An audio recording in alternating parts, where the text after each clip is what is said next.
And joined now by Bills radio color analyst, former Pro Bowl offensive lineman Eric Wood, joining the show, also co-host. He's actually the only host of the Centered on Buffalo podcast. I'm used to calling him my co-host on the Bills radio network. But Eric Wood joining us. And Eric, good to see you got home safe and sound, first and foremost. Second, what would you say is your biggest takeaway from this season opening victory? You know, we talked about it on the broadcast, or I guess on the pregame prior, that in these openers where each team comes in really healthy and there's optimism on both sides of the ball, but you have a very hungry team coming in Arizona. John Gannon's going to have them extremely confident coming in. You knew it was going to be a tough matchup, or at least it was going to be a tough game. It was, a 6.5 point spread. It ends up being a 6-point game. So I guess Vegas was pretty spot on their assessment of how this game would shake out. But look, the Bills had a nightmare start, and that happens. And we talked about it going into when the Bills were getting the ball back prior, like right around that 2-minute warning, that good teams will score a touchdown in this situation and then get this game either tied back or at least make it a one-score game when you have that opportunity to double dip. Essentially, they get back and tie that football game.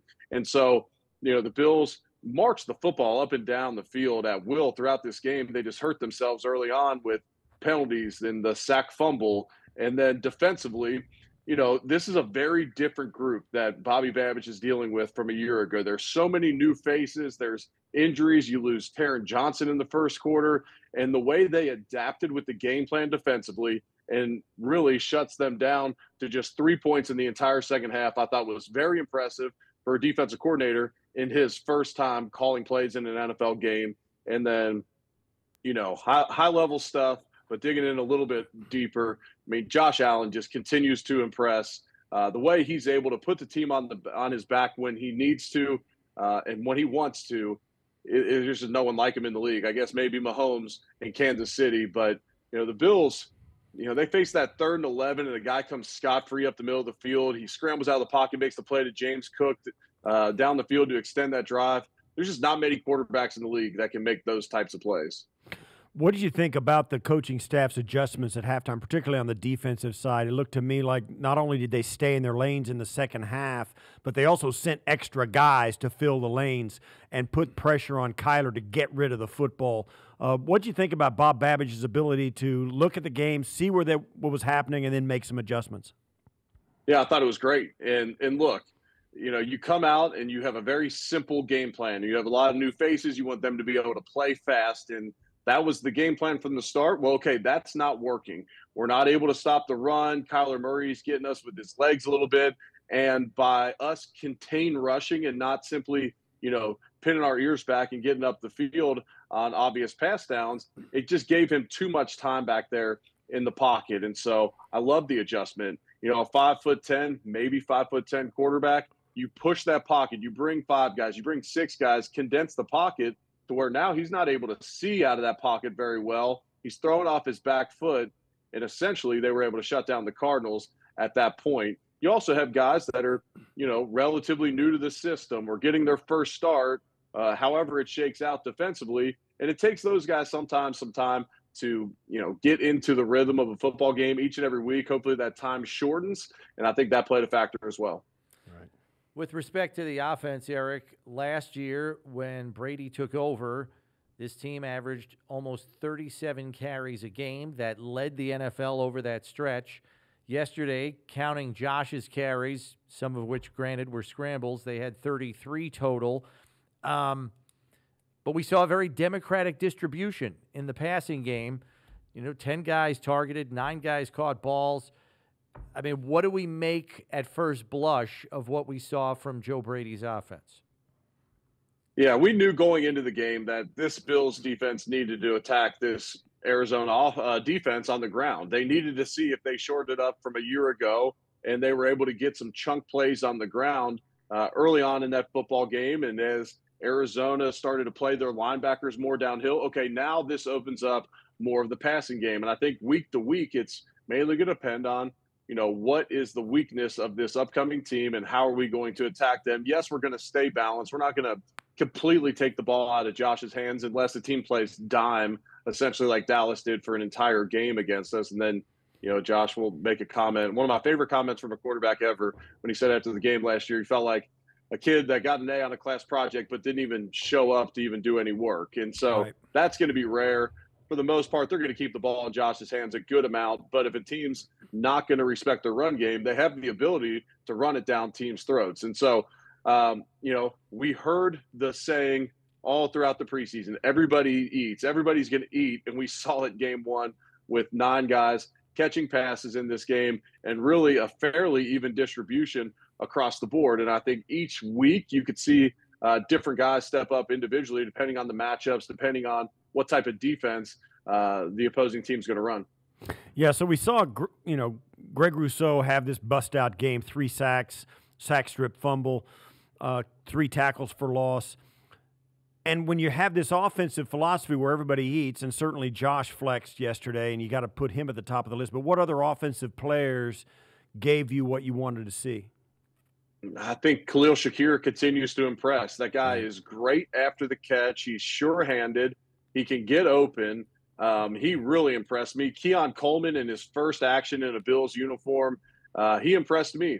He draws 2 penalties that you won't see on the stat sheet, but those were big plays, each of those. And then when Keon made that contested catch down the sideline on that back shoulder throw, the Bills haven't really had anybody that can do that, maybe since Josh has been here. Correct me if I'm wrong, but, a 6'4" type that can be physical at the point of the catch. I understand Gabe Davis was a fairly big receiver himself. He stood 6'3", but we didn't really see any back shoulder throws where, you're essentially boxing out a defender and making almost a basketball move. And Keon impressed me out there. Dawson Knox gets a catch early in the game. I just feel like he's going to be involved in this offense throughout the season, and likely more than we saw last year. And I understand the wrist injury impacted that a lot. But, on a day where I assumed Dalton Kincaid would catch a lot of balls, he catches 1 pass, and the Bills still throw for well over 200 yards and stayed pretty balanced throughout the game. Ray Davis looks comfortable out there for a rookie. That's what you want to see from him. James Cook continues to impress in the second half. Especially when the Bills had a lead, those Arizona linebackers were flying downhill. They were able to get a couple tackles for losses to really skew his yards per carry down. And I believe it ended up being under 4 yards. But in the first half, he was averaging 6-7 yards per pop, which generally as an offensive lineman, we're thinking, let's wear on a defense. We'll get the bigger plays late in the game. He was finding those early on in the game. But, there was a lot of individual performances. I mean, heck, Mac Hollins, a big-bodied receiver. Arizona runs cover 0, and Josh and him in their first NFL game playing together, regular season game, finds him across the middle for an easy pitch and catch. And look, when the team runs cover 0, that ball's coming out. We've seen at times in the past where, okay, it's cover 0, and maybe they're not exactly on the same page. Well, Josh was able to hit him for a pretty easy touchdown there. And so I'm excited about what this offense can be. And so much was made about when you have a number 1 receiver, one of the biggest names in football, and a Stephon Diggs move on. And I'm not saying we can already say it's addition by subtraction, but I think in the long run, especially with some of these younger guys and Keon Coleman and Khalil Shakir getting more and more work, it could end up being that way. Yeah. So let's spin that forward to this week, and it's a short week, as we know. They'll be playing football in 3 days against a division rival. If you're Miami's defensive coordinator, Anthony Weaver, and you're looking at the film, what do you pick to stop? What's at the top of the priority list? I mean, I guess it's Cook and the run game, and then figure out the pass game later. You can't really key on any one matchup, per se, in terms of we must stop this, right? Yeah, I think you're right. And it's probably down and distance specific where, okay, it's 1st and 10 or it's normal down and distance. Look, we got to be able to stop the run, or else Joe Brady's proven he'll just continue to run the ball down your throat. If it's 3rd down and long, I'm trying to contain Josh into the pocket. And not that he can't be an elite pocket passer, but saw it yesterday. I mean, he just continues to steal first downs with his legs. And if you don't defend that, he'll just take it. And then when he gets out of the pocket, he's going to find guys down the field where, I mean, they just make 3rd and 11s just look pedestrian to pick up.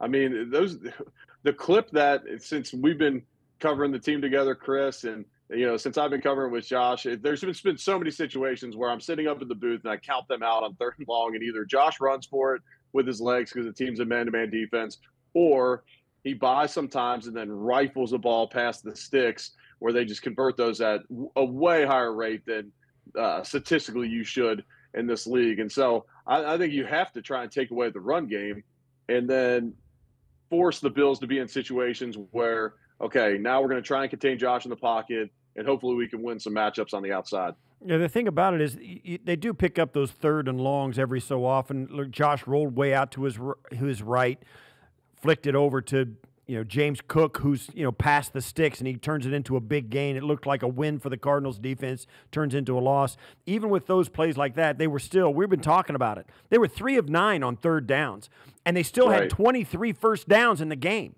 I mean, they are moving the ball all over the field, and Josh is certainly a part of it. And plus the fact that he's the best short yardage running back in the league as well.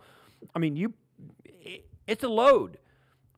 It's once again, this team's going to be really hard to get off the field when they don't get 4 legal procedure penalties in the same drive, and they did that and still overcame it, and that's the one Josh got in the pylon before halftime. They had like 4 penalties on that drive.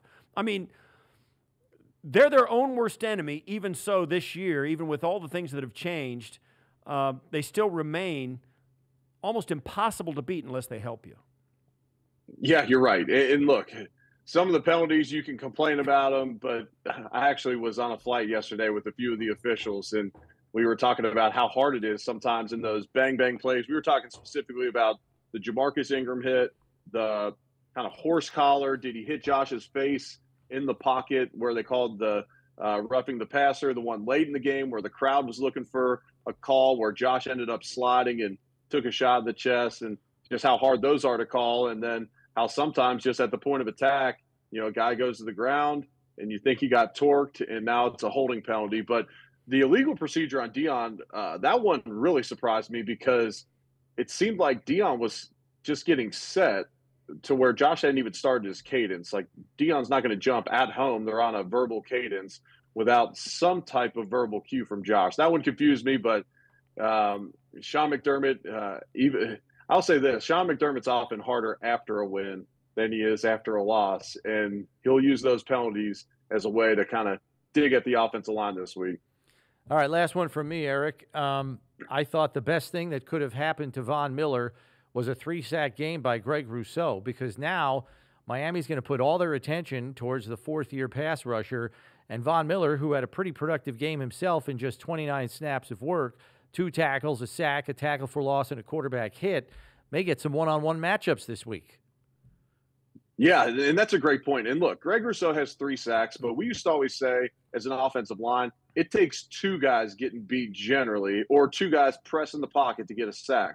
And so, yes, Greg Rousseau gets 3 sacks in this game, but I'm interested to go back and look at each of those sacks and say, okay, on these plays, was Vaughn coming off the other side, or A.J. Epinesa, or was Ed or Daquan squeezing the pocket to where now Greg can get that sack? Of course, he had the one where he showed some great hustle and tracked down Kyler Murray on the sideline. You get kind of a cheap sack there. But you know what? If he doesn't show off that athleticism, this former wide receiver that's now a defensive end, if he doesn't show off that athleticism, that could have been a touchdown on that play. And so, it benefits Vaughn that Greg Rousseau is playing the way he is, but it's also a product of the other guys getting around the quarterback as well for Greg to then be able to capitalize. Because, look, if Greg just wins himself, Kyler Murray can likely get out of those situations or get rid of the football. Yeah. Yeah, that's right. Eric, thanks for the time as always. We'll see you down in South Florida. We are going to have your former quarterback on the air in about 10 minutes' time. Anything you need us to pass along to Fitz? Well, I was going to say, I'm glad I'm before him, because that clown likely was going to put on a pretty good show for you guys, and that would have been a tougher act to follow than most that are going to come on the show. But that's not why we moved up to 1 p.m. today. That was for baseball lessons and school pickups and all that. But, yes, so, I mean, Fitz likely won't tell you exactly what the numbers were, but Fitz has been without social media accounts for a very long time.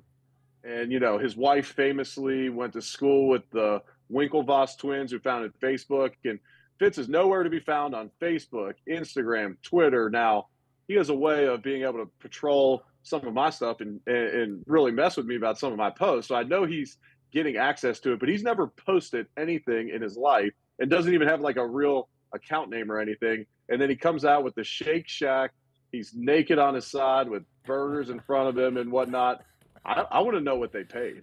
I want to know what it took to get Fitz on social media. And now he's already posting. He had another post today of one of his boys, and they're tracking who everyone in the family was voting for between the 49ers and the Jets, which it's funny enough, it's not a Fitz ball tonight. I mean, he did play for the Jets, but that's the 49ers, one of the teams he didn't play for, so they got some votes in the Fitz household. But, yeah, I want to know what that number is. And tell him I asked what that number was. Yeah, I will. Don't worry. I will definitely make sure that is clear. Thank you, Eric, and we'll see you down in South Florida later this week. Yeah, absolutely. And I didn't make this comment, so you can blame Fitz if this is this isn't way too inappropriate for Airways. But go back and look up the joke he made about himself and the box sizes for the photo. Okay, fair enough. Thank you, Eric, for the extra information. We appreciate it. Again, we'll see you on Thursday. It's Eric Wood joining us.